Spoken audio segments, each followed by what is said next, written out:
Hello everyone, this is Professor Sexton with our last video lecture of the semester. This video lecture is on paper 3, your last and final assignment for the course.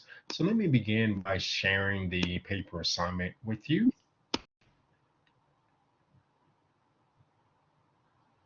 So here we are. So for paper number 3, your last paper, you have 4 options from which to choose.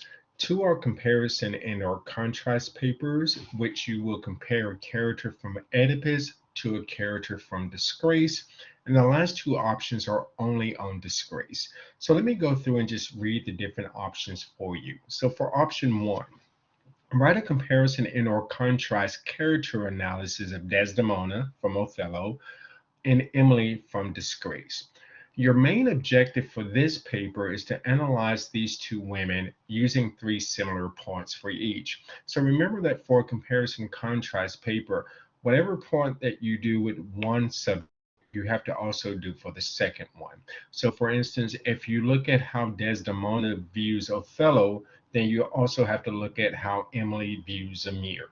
Then you'll pick 2 other similar points, how Desdemona does this thing and how Emily does this thing. And the points that you select for this paper, all the points have to work to reveal a dominant image of these 2 women. So, what is that dominant image that we have of Desdemona, or what is that dominant image that we have of Emily? The dominant image doesn't have to be the same for both women. So, like for instance, you can argue that Desdemona is very submissive, whereas you can say that for Emily, she's very I don't know, supportive. So you can have 2 dominant images, but you want to use the same points to analyze that. That's topic number 1. For the second one, it's comparison and contrast character analysis, but this time it's Iago from Othello and Isaac from Disgrace. And so you're doing the exact same thing. It's the exact same goal as if you were doing option number 1, where you're doing a character analysis of these 2 characters. So once again, you'll pick 3 similar points, one to discuss about Iago, and then using that same point to talk about Isaac, then another point, Iago, Isaac, Iago, Isaac. For example, if you choose to analyze Iago's motivations, then you do Iago's motivations, but then you also do Isaac's motivations. Keep in mind that the 3 points that you select are all working to reveal a dominant image of this character. And once again, it doesn't have to be the same image. So if you said that Iago is manipulative, that's your dominant image of Iago. And if you said that Isaac is jealous or something like that. I mean, to be honest, though, with Iago and Isaac, these 2 characters are more alike. And so for this one, you're probably going to see more similarities than anything in these 2. So that's option number 2. So keep in mind for number 1 and for number 2, they're both comparison contrast. One is Desdemona from Othello and Emily from Disgrace, and the other one is Iago from Othello and Isaac from Disgrace. The other 2 options are just on Disgrace. So let me give you the first option on Disgrace. So central to Artaxerxes' Disgrace is Emily's portrait of Amir in the style of Diego de Silva's Vasquez portrait of Juan de Peral. If you go into course documents, you will see Vasquez original painting. So that's Vasquez original painting. And what Emily is doing in scene 1, she's using a mirror as a model for that painting. So she's doing the same painting, but instead of Vasquez using Juan, Emily is using a mirror. You will also see in course documents that there are 2 YouTube videos that discuss Vasquez painting of Juan. There's some similarities in the videos, at least in the very first part of the second one, but they both give you a good background information into this painting and ways that you can use this painting to talk about it in the play. So for this topic, you'll need to explore and explain how the painting influences the perceptions that characters and or readers have of Amir in the play. You'll need at least 3 points. So some of the points that you might consider are: what motivates Emily to paint the portrait in the first place? Why is it that she wants to paint this picture of Amir in the shape of Vasquez painting?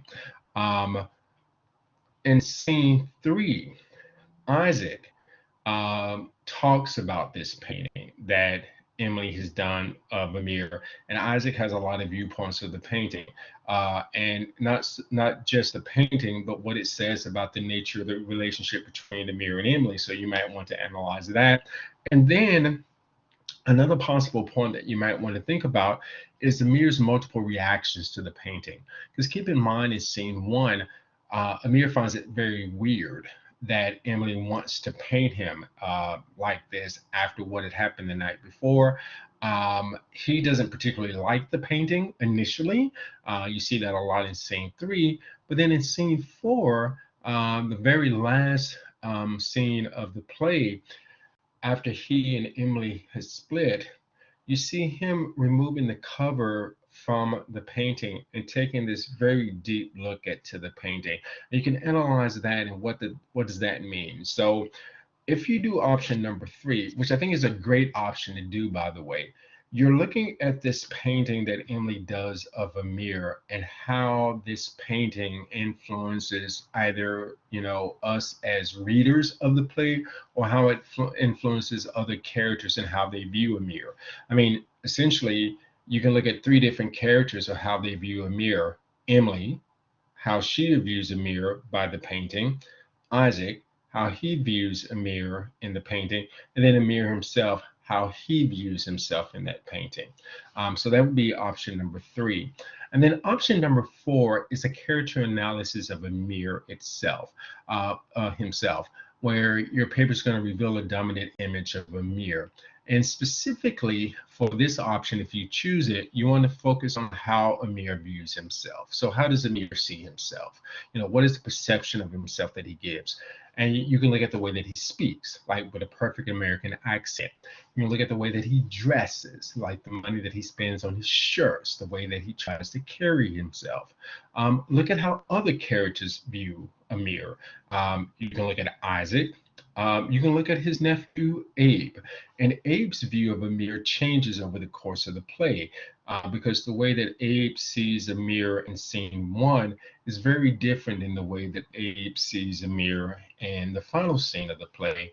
And then lastly, in this topic, if you choose this one, is there a clear sense of what Amir stands for? Is there a guiding principle that guides his life?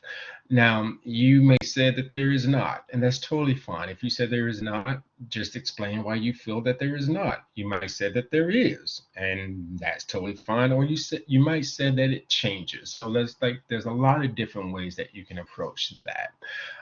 Also, some other questions that you might want to explore in terms of Amir are the following: does he make wise or unwise choices, and how do those choices affect the way that he sees himself or how other people sees him?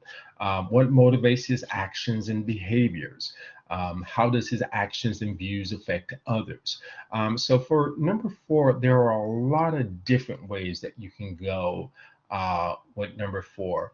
I would tell you personally, if it were me writing this paper assignment, I would tend to go with either option number 3 or number 4. I just think that both number 3 and number 4 are very rich, and there's a lot that you can do with these. But at the same time, if you are intrigued by Desdemona and Emily, or if you're intrigued by Isaac and Iago, and you want to study them in more detail, the comparison contrast paper works as well. I just want to remind you that for the comparison contrast paper, there is a structure that you need to follow. And so what you want to do is you want to go back and review the paper one assignment that shows you the point by point and also the subject by subject. It doesn't matter which of those two organization patterns that you follow. You just need to choose one or the other and be consistent with it. Also keep in mind that for the paper, you need a well-developed introduction, where that introduction kind of starts off with a general statement of what your overall thesis is going to be, and then you transition to the actual plays and what you're going to reveal and what you're going to show in your analysis of the plays, and then your body paragraphs are all arranged to illustrate and prove that. What you also want to make sure that you do is that you use direct quotations to support your arguments and viewpoints. Now, using quotations in Othello is slightly different than anything that we've done previously. So let me just tell you this. So if you're going to do parenthetical citations for Othello, what you'll have to do with Othello is you have to give the act number, the scene number, and the line number. So if you read here, this is a sample. Othello realizes that he would rather die than to live knowing what he had done, colon, because this is a complete sentence before the quotation. Open quotation, this is the quoted line. For in my sense, 'tis happiness to die. Close quotation. And then here's the parenthetical citation for Othello. So 5 indicates that this is from Act 5. 2 indicates that this is from Scene 2, and 341 indicates that this is line 341.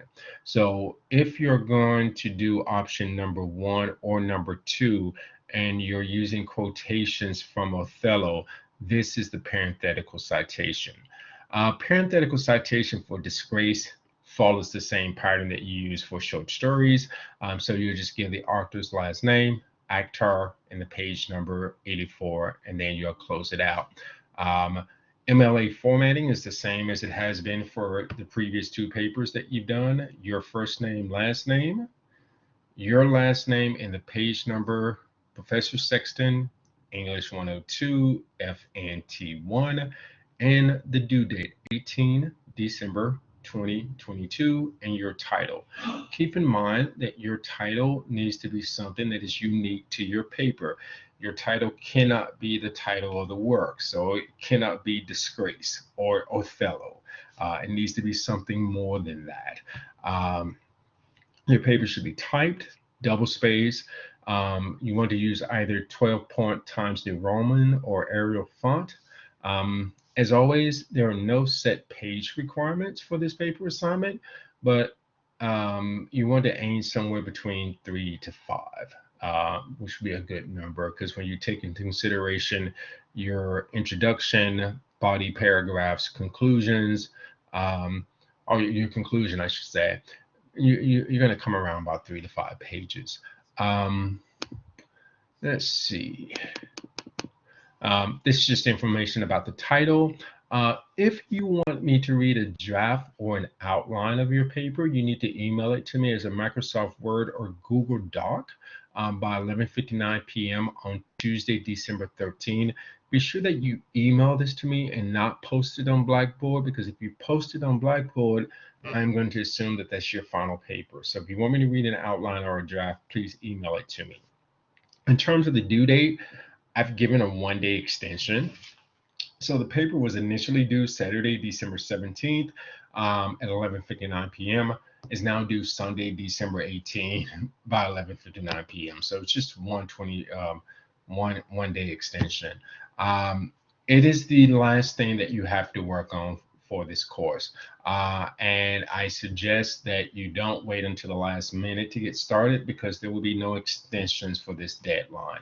That Sunday, December 18 deadline at 11:59, that is the deadline. I will not accept or grade papers that come in after that.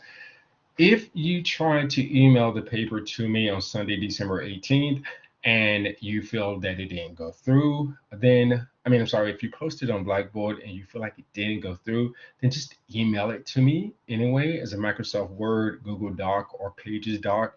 And even if you just want to be certain, so even if you posted it on Blackboard and you're not 100% certain that it posted on Blackboard, email it to me as well, and that way you'll be okay. That's the paper assignment.